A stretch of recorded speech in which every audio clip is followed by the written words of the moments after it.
Welcome, friend, to another quiet journey through the corridors of time. Tonight, we're stepping away from the familiar comfort of modern life and into a world where discipline was not just a virtue, but a way of survival. Whether you're settling in for the evening or finding yourself wide awake in the small hours, I'm grateful you've chosen to spend this time with me. Before we begin, I'd love to know where you're listening from tonight. What corner of the world are you in? And what time is it as you press play? There's something beautifully connecting about knowing that someone in Tokyo might be drifting off to sleep, while someone in London is just beginning their day, all of us united by these ancient stories that have somehow survived the centuries. If this kind of historical storytelling helps you find peace at the end of your day, feel free to subscribe. We have many more journeys waiting in the shadows of the past. Now, settle back into your pillows. Let the weight of the day fall away like dust from old stone, and prepare yourself for something quite different from the world you know. Tonight, we're not visiting the marble halls of Athens with their philosophy and democracy. No, we're walking the austere paths of Sparta, where every sunrise brought not leisure but trial, where comfort was weakness and hardship was honor. Close your eyes and imagine this. The sun hasn't yet painted the Taygetus Mountains gold, but already the city stirs. Not with the gentle sounds of merchants setting up their stalls or children playing in gardens, but with the rhythmic thud of feet against packed earth, the sharp bark of commands, the clash of bronze against bronze. This is Sparta, where even dawn arrives like a drill sergeant. You might think you know this place from movies and stories, those tales of 300 warriors holding a mountain pass, all bulging muscles and dramatic speeches. But that's just the surface, the gleaming tip of a spear that goes much deeper than Hollywood could ever show you. The real Sparta was stranger, harsher, more fascinating than any film could capture. It was a society built on a single, unwavering principle: that the state, the community, the collective good mattered more than any individual life, comfort, or desire. Imagine being born into a world where your first breath was not celebrated with joy, but examined with calculation. Where loving parents were a luxury you might never know, because the state would decide if you were worth raising at all.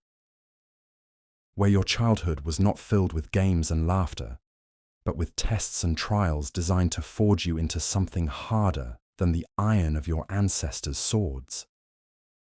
This was ancient Sparta, and today we're going to live a single day there. Not as tourists, not as observers, but as if we ourselves had been born into this extraordinary, terrifying, utterly unique civilization. We'll wake before the sun in a world where beds were for the weak, where meals were sparse and deliberately so, where every moment of every day was structured around the simple question: are you strong enough to serve? But here's what's remarkable: what makes this worth our time in the quiet hours of the night? The Spartans didn't see their lives as harsh. To them, this was not suffering, but purpose. They had created a society where every person, from the smallest child to the greying elder, knew exactly why they existed, what they were meant to do, how they fit into something larger than themselves. There was a terrible beauty in that certainty, a kind of peace that comes from never having to wonder what your life is for. So let's begin this journey together, you and I. Let's walk the dusty streets of ancient Sparta, feel the mountain air in our lungs, hear the distant sound of bronze against leather. Let's discover what it meant to live in a place where strength was virtue, where community was sacred, where every single day was both a test and a prayer. The darkness before dawn in ancient Sparta held a different quality than in other cities.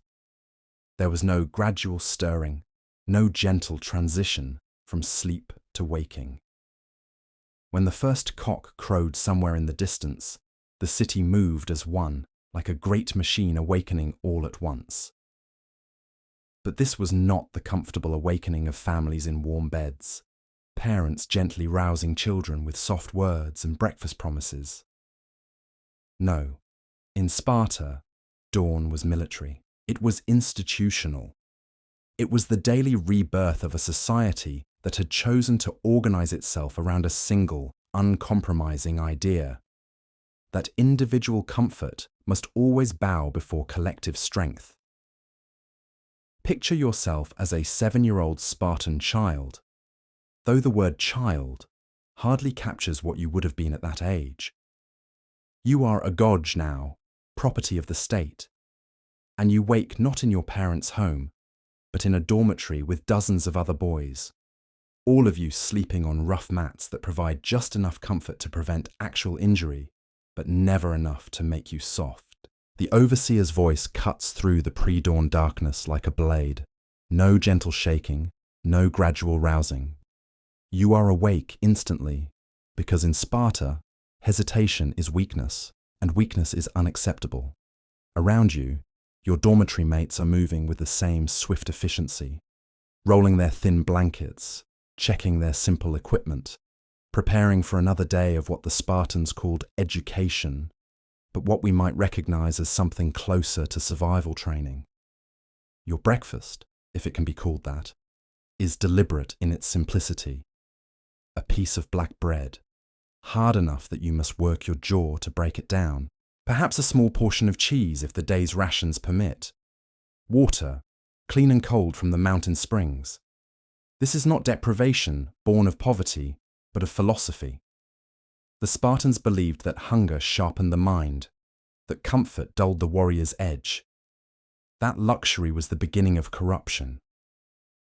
You eat quickly, efficiently, without conversation. Not because talking is forbidden, but because you've learned that every moment of ease is a moment when you're not becoming stronger. Around you, the other boys do the same, their faces already bearing that peculiar Spartan expression that foreign visitors always remarked upon. Serious beyond their years, watchful, calculating. These are children who have never known childhood as other Greeks understood it. As the sun begins its climb over the Taygetu's peaks, painting the barracks in shades of gold and amber, you file out into the training yard with your age mates. The morning air is crisp, carrying the scent of pine from the mountains and the distant smell of the cooking fires from the Helot quarters. But you don't think about comfort or warmth. You think about the day ahead, about the tests you'll face, about proving once again that you deserve to remain in this harsh brotherhood. Your instructor appears as if materialized from the morning mist. He is not old, perhaps 30, but he carries himself with the bearing of someone who has already lived several lifetimes of conflict. His body bears the small scars and calluses that mark a true Spartan warrior, and his eyes hold that particular quality of alertness that never quite fades, even in peacetime. He looks at your group with neither warmth nor cruelty, but with the calculating gaze of someone evaluating tools for their fitness, for purpose. The morning's training begins not with weapons, but with something more fundamental: the cultivation of endurance. You run, not the playful running of children in other cities, but the purposeful, measured pace of soldiers learning to cover ground efficiently. Your route takes you through the city's outskirts, past the Helot farms where the unfree population is already at work in the fields, their labour providing the economic foundation that allows Spartan citizens to dedicate themselves entirely to war. As you run, you begin to understand one of Sparta's most crucial innovations: the complete separation of military and economic functions. In other Greek cities, citizens must balance warfare with farming, trading, crafting. But Sparta has chosen a different path. The Helots grow the food, tend the livestock, craft the basic necessities. This leaves every Spartan citizen free to focus on a single purpose: becoming the finest warrior possible. Your breathing settles into the rhythm your instructors have taught you, deep and controlled. The ground beneath your feet changes from packed earth to rocky hillside to stream bed and back again. This is not arbitrary.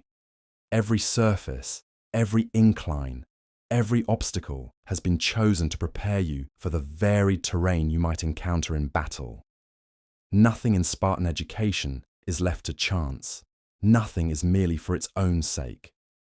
Everything serves the ultimate purpose of creating warriors who can fight effectively anywhere, under any conditions. Midway through your run, you encounter another group, slightly older boys, perhaps 9 or 10 years old. They acknowledge your group with the briefest of nods before continuing on their own training circuit. There is no rivalry between age groups, no competition for resources or attention. Instead, there is the understanding that you are all part of the same great project, each group contributing to the collective strength at its own level of development. The older boys' training, is more advanced than yours. They work with actual weapons now, wooden swords and small shields, learning the intricate choreography of Spartan combat. They study tactics and formation fighting, beginning to understand how individual skill must always serve collective purpose. In a few years, if you prove worthy, if you survive the increasingly difficult tests, you will join their ranks. But for now, your education focuses on fundamentals. Endurance, yes, but also observation, calculation, the ability to assess threats and opportunities quickly and accurately. As you run, your instructor calls out questions. How many Helots in that field? Which direction is the wind blowing? What would be the fastest route to high ground from here? Your answers must be immediate and accurate. In battle, hesitation kills, and uncertainty leads entire units to destruction. The physical training is relentless, but never mindless. Every exercise serves multiple purposes. Wrestling teaches you to fight when your weapons are lost. Swimming prepares you for river crossings and naval operations. Dancing, which might seem out of place in such a martial society, actually trains coordination, rhythm, and the ability to move in perfect synchronization with others. The Spartan phalanx, that famous formation of shields and spears, depends absolutely on each warrior's ability to move as part of a unified whole. As the morning progresses and the sun climbs higher, you return to the barracks for the day's academic instruction. But this too is unlike education in other Greek cities. You learn to read and write, yes, but only the basics. Elaborate rhetoric, complex philosophy, artistic refinement. These are seen as distractions from your true purpose. Instead, you study military history, learning the tactics of great battles, understanding how terrain and weather and human psychology combine to determine victory or defeat. The stories you hear are not the epic poems other Greek children learn, though you know the basic outlines of the Iliad and Odyssey. Instead, your teachers tell you of Spartan victories, of battles where superior discipline overcame superior numbers, of warriors who chose death before dishonor. These are not just entertainment, but instruction, each tale containing lessons about courage, sacrifice, and the proper relationship between individual will and collective need. One story, told again and again until it becomes part of your very being, concerns a Spartan warrior at the Battle of Thermopylae. When told by a Persian that their arrows would be so numerous they would darken the sun, he replied simply, "Good, then we'll fight in the shade." This is not bravado, but philosophy made flesh. The understanding that external circumstances cannot touch the warrior's inner resolve, that death is preferable to surrender, that the Spartan's duty transcends any consideration of personal comfort or survival. Your midday meal arrives with the same austere precision as everything else in Spartan life. The famous black broth sits before you in a simple clay bowl, its surface dark and uninviting. To foreign visitors, this concoction of pork, blood, and vinegar is famously revolting. One visiting dignitary from another city once remarked that he finally understood why Spartans were so eager to die in battle, if this was what they had to live on. But you've known no other food since childhood. And more importantly, you understand its purpose. The black broth is not meant to please. It is meant to sustain, nothing more. Every ingredient serves a function. The blood provides iron for strength. The vinegar aids digestion during long campaigns.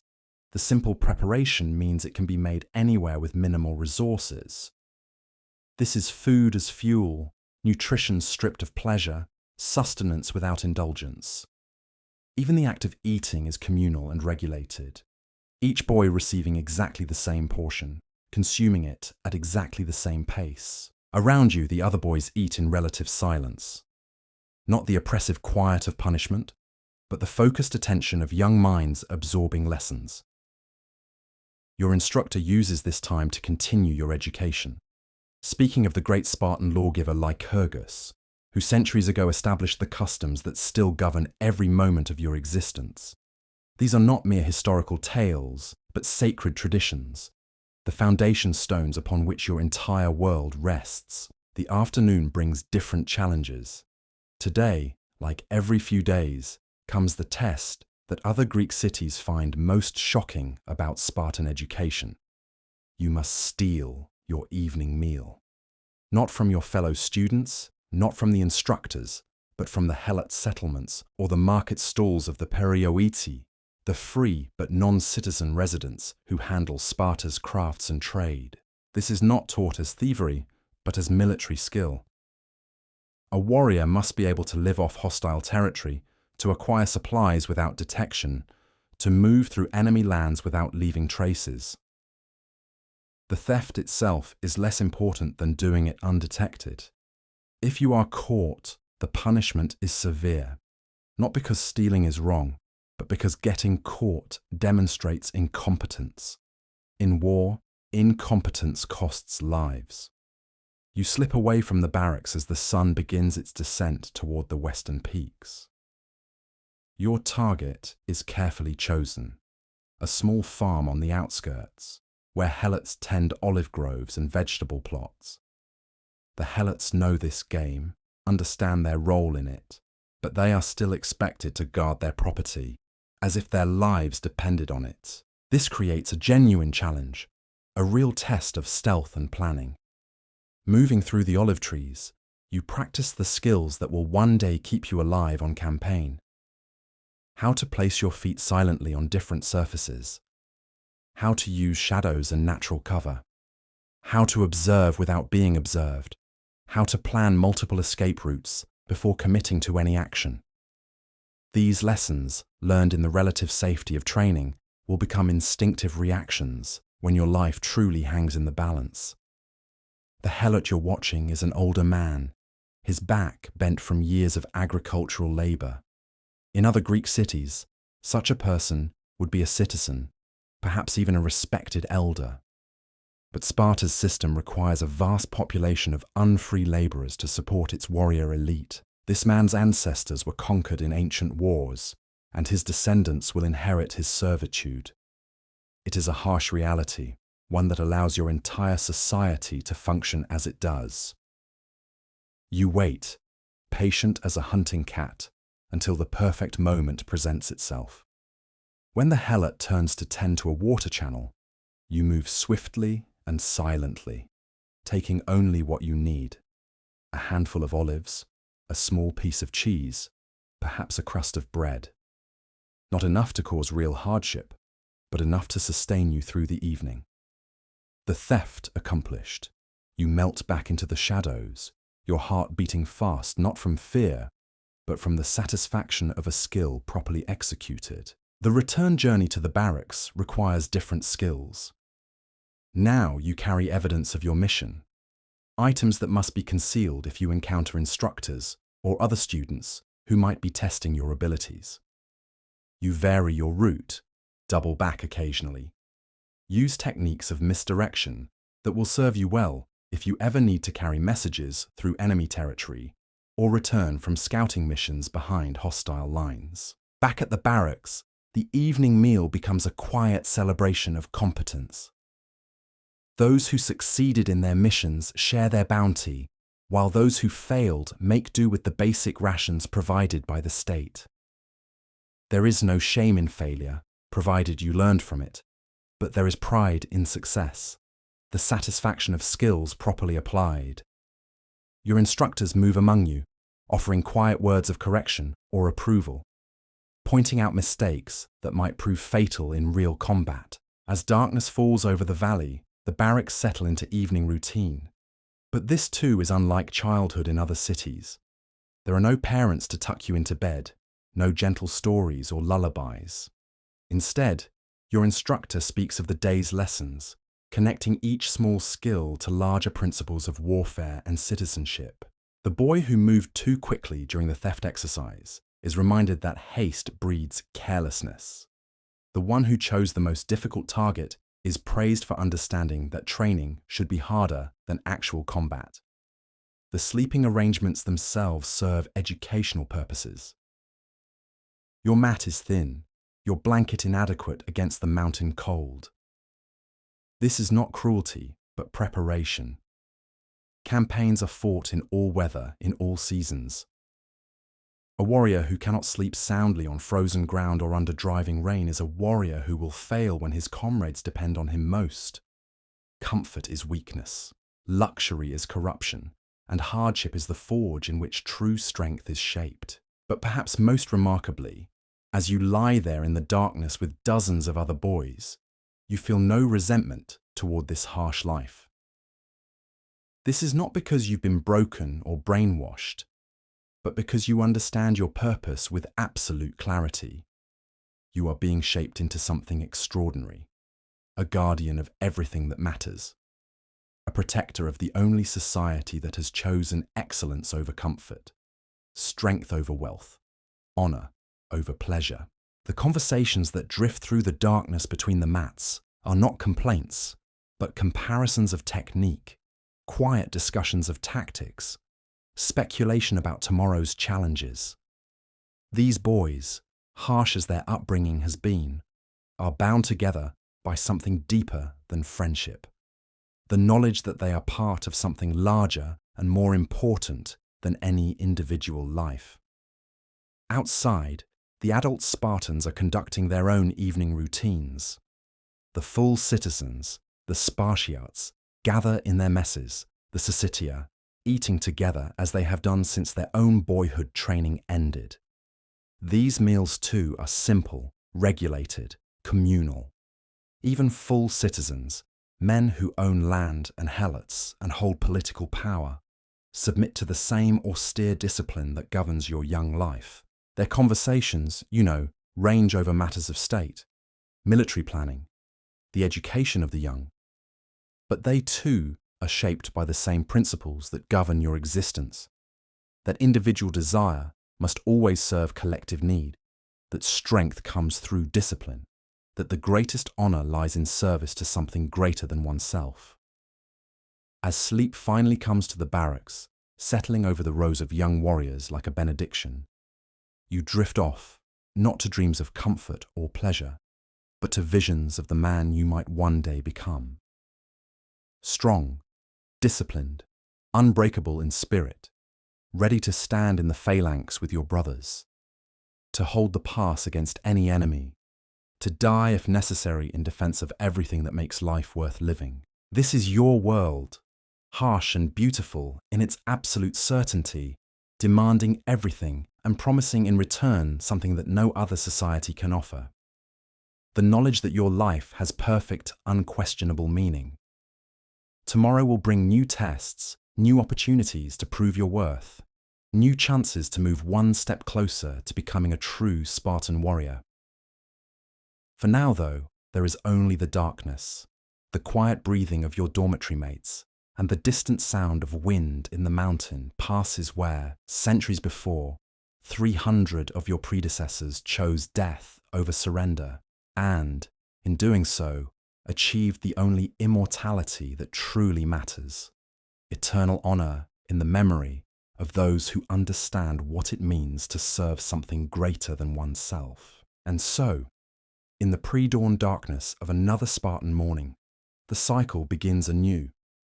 But today, Let us follow a different path. Walk in the footsteps of those who have completed their long journey through the Agoge and emerged as full citizens, as Spartiates, as the men who embody everything this extraordinary society was designed to create. Picture yourself now at 30 years old, your body bearing the quiet scars of a lifetime's worth of training, your mind shaped by 2 decades of discipline so complete it has become as natural as breathing. You wake not in a barracks, but in your own modest home, though even here the Spartan principles follow you like faithful shadows. Your bed is simple, your possessions few, your morning routine as regulated and purposeful as it was when you were 7 years old learning to sleep on thin mats. Your wife stirs beside you, herself a product of Spartan upbringing, though her path has been different from yours. While you spent your youth learning the arts of war, she was trained in athletics and physical conditioning, taught to read and write, educated to be strong in body and sharp in mind. The Spartans understood something other Greek cities did not, that strong warriors could only come from strong mothers, that a society dedicated to excellence could not afford to waste half its human potential on weakness and ignorance. She rises with you in the darkness, moving to her own morning duties with the same efficient grace you've learned to expect from everything and everyone in this city. There are no tender words exchanged, no gentle caresses or whispered endearments.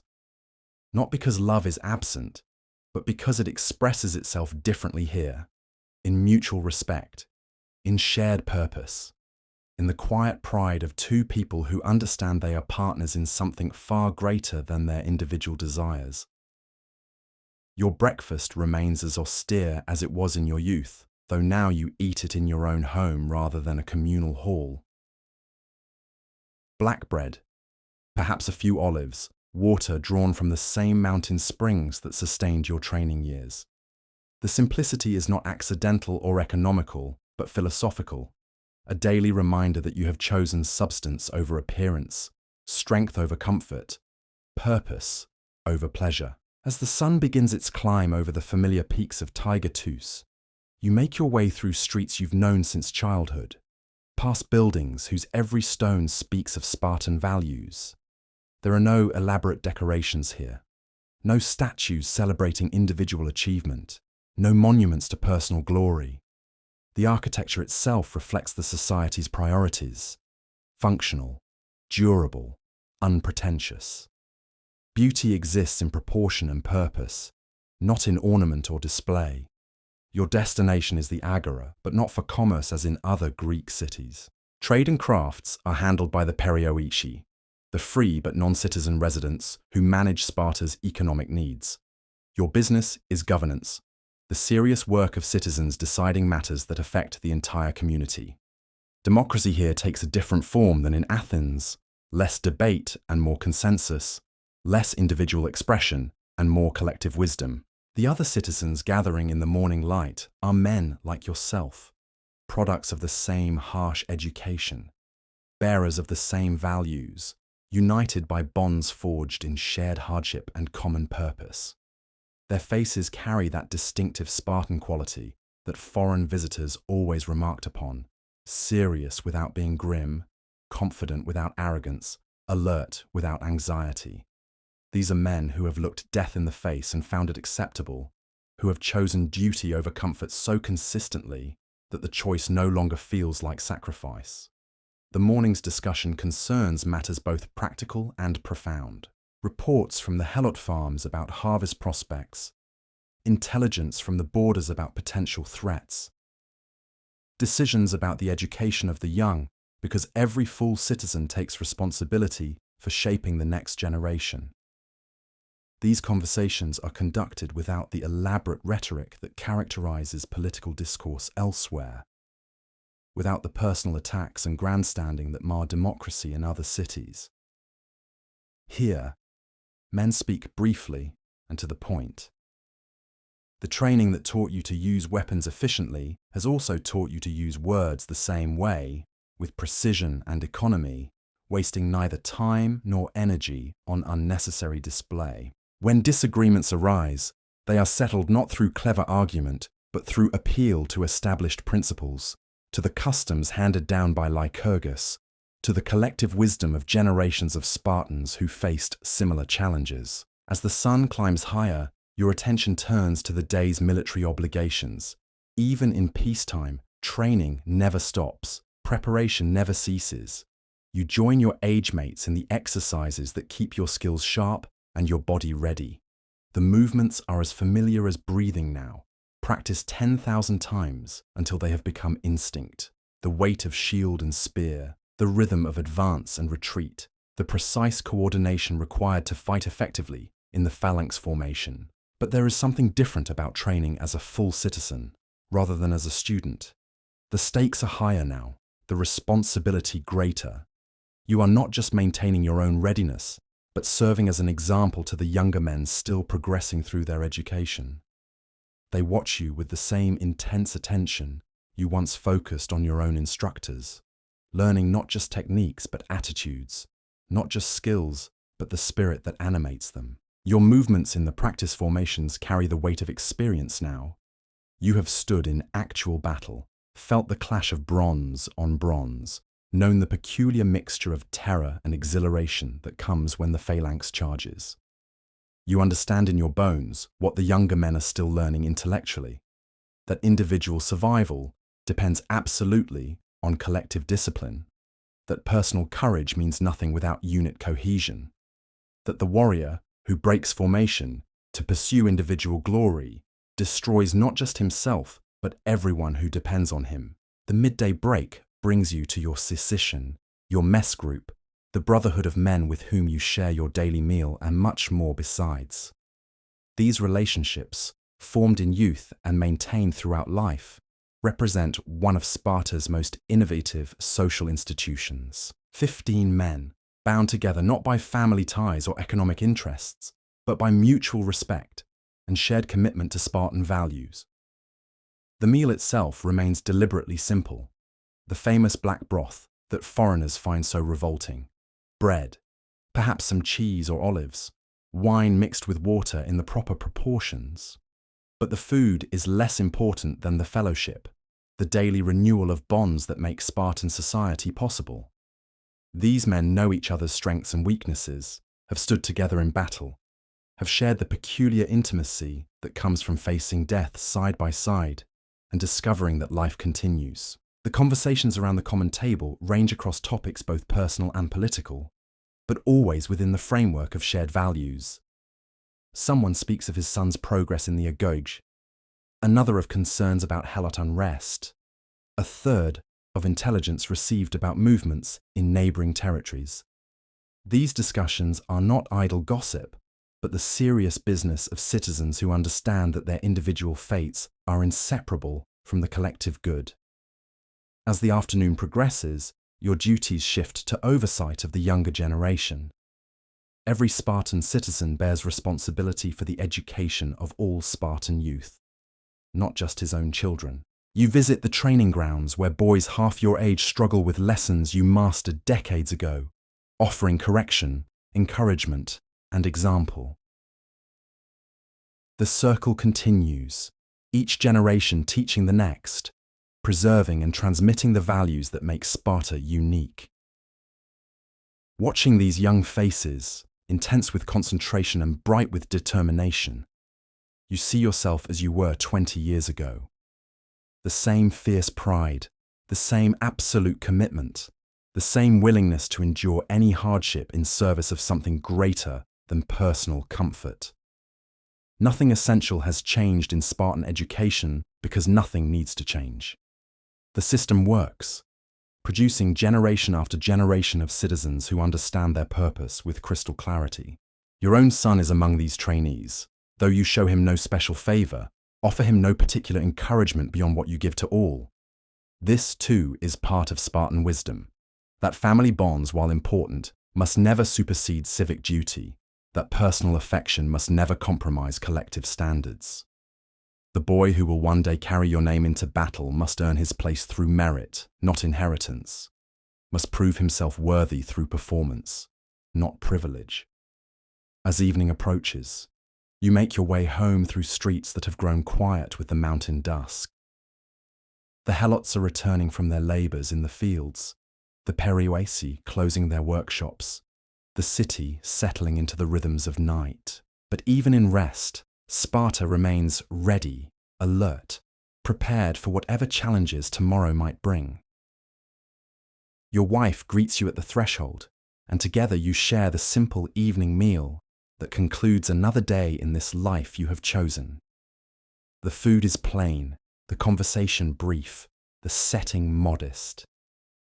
Yet there is a contentment here that visitors from more luxurious cities often fail to understand, a satisfaction that comes not from having much, but from needing little, not from personal achievement, but from collective purpose. Later, as darkness settles over the valley and the mountain peaks fade into shadow, you step outside your home and look up at the stars that have watched over Sparta for centuries. The same constellations that shone down on Leonidas and his 300, on countless generations of Spartans, who chose honor over comfort, duty over pleasure, service over self. Tomorrow will bring another day, much like this one: training, governance, teaching, the endless work of maintaining a society dedicated to excellence. There will be no great events, no dramatic moments, just the steady accumulation of discipline and purpose that makes extraordinary things possible when they are needed. This is the real secret of Sparta, not the heroic gestures that poets sing about, but the daily choice, made again and again, to be worthy of something greater than yourself, and so you return to your simple bed, satisfied not because the day brought pleasure, but because it brought meaning, not because you achieved personal glory, but because you served the community that shaped you, and that you helped to shape in turn. Outside, the mountain wind whispers through the passes where your ancestors held their ground against impossible odds, and somewhere in the darkness, young voices drift from the barracks where the next generation learns the lessons that will sustain them through whatever trials await. This is Sparta. Not comfortable, not easy, not kind in the way other places understand kindness, but honest in its purposes, clear in its values, uncompromising in its pursuit of excellence. A society that chose to be something different, something harder, something that would endure not because it was pleasant, but because it was true to its deepest beliefs about what human beings could become when they committed themselves completely to something worthy of their commitment. As sleep comes, gentle and earned, you carry with you the quiet satisfaction of another day lived according to principles that have outlasted empires, values that remain as relevant now as they were when Lycurgus first gave them form.